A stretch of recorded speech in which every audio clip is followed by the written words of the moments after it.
Là, on change de mouvement. Tu fais le dernier, vas-y, fais le militaire. Aussi surprenant que cela puisse paraître, Hugo, 11 ans, n'est pas en train de s'entraîner pour un défilé, mais il débute son cours d'orthographe. Voilà.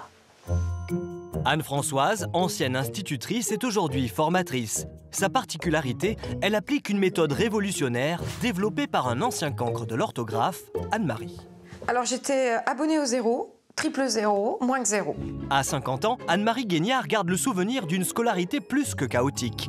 Elle a tellement souffert dans son passé qu'elle en a fait un livre. Ses notes pouvaient atteindre des records. La pire des dictées que j'ai rendues, j'avais eu moins 85. Dans cette dictée, j'avais écrit le général avec un E, De Gaulle, D-E-G-O-L-E, A avec accent, sauver, S-O-V, la France, point.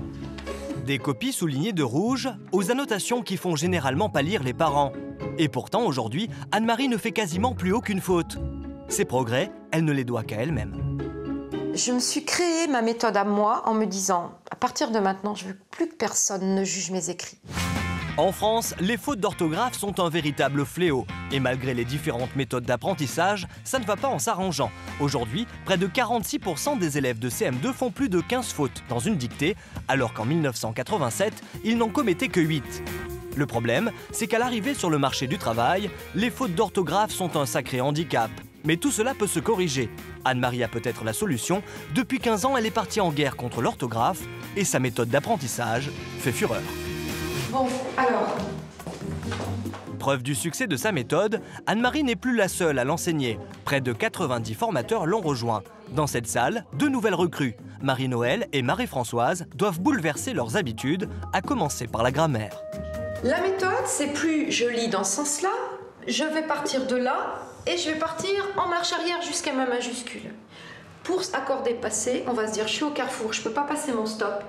Qu'est-ce qui sont passés? Et ça répond 3 heures. 3 heures. 1 pour heure, parce qu'on dit 1 heure, et S pour 3. Oubliez attributs, COD et COI. Mais ce n'est pas tout. Concernant le vocabulaire, pour Anne-Marie, il faut donner des repères aux enfants. Objectif, associer des images aux mots. Pour se rappeler des 2 C, moi je dis aux enfants, écoute, quand tu accueilles quelqu'un, tu as besoin de tes 2 mains. Elles sont là. Et voilà les mains. Et ici, c'est pas suffisant. Qu'est-ce que tu vas offrir à quelqu'un que tu aimes bien et que tu vas accueillir? Un verre d'eau ou une tasse de café? Voilà la tasse. Des images comme celle-là, Anne-Marie en a créé pour chaque mot. On peut faire la même chose avec accusé. L'accusé qui a, là encore, 2 C, c'est compliqué. Donc 2 C, on pourrait dire que ce sont les menottes. Donc oui, il va aller en prison. Il a fait une bêtise, il va aller en prison. Et ça, c'est moi qui vous l'envoie. Mais si c'est l'enfant qui trouve, ou l'adulte qui est en train de se réparer, l'image mentale qui va avec le mot, c'est sûr que ça va fonctionner. Alors, notre Hugo. En effet, les premiers progrès arrivent rapidement. Ce matin, justement, Anne-Marie vient faire un point avec la formatrice d'Hugo. Donc là, c'est ça. 4e séance? 4e séance, voilà. Ok. Donc, en arrivant, il écrivait tout phonétiquement. Et aujourd'hui, ça va beaucoup mieux. Preuve à l'appui, il écrit ces 2 mots sans aucune faute. Bah dis donc, Hugo. Super. La chouette, il ne savait pas l'écrire. Ça ne ressemblait pas à chouette, ce qu'il écrivait au début. Il écrivait comment? Shoot. Mais tout n'est pas encore gagné. Pour Hugo, associer des images aux mots ne suffit pas. Sa formatrice lui a donc enseigné une gestuelle très particulière. Ah, c'est bien d'avoir pensé au dé. Bravo. Pourquoi tu m'as mis un dé? Parce qu'on peut dire tarder. Très bien. Mais est-ce que tu crois qu'on dit tarder? Non.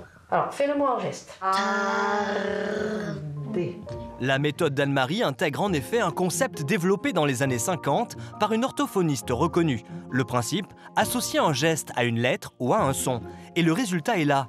Hugo réussit à se corriger de lui-même. Très bien, bravo. Ils ont tendance à rajouter des lettres qui ne sont pas nécessaires, alors que quand ils font leur geste, ils ne rajoutent pas la lettre. En CP, ce serait parfait s'ils avaient une méthode gestuelle, parce que du coup, ça conviendra à tout le monde. Et. Des gestes, mais aussi des jeux. Avec cette méthode ludique, Hugo apprend vite.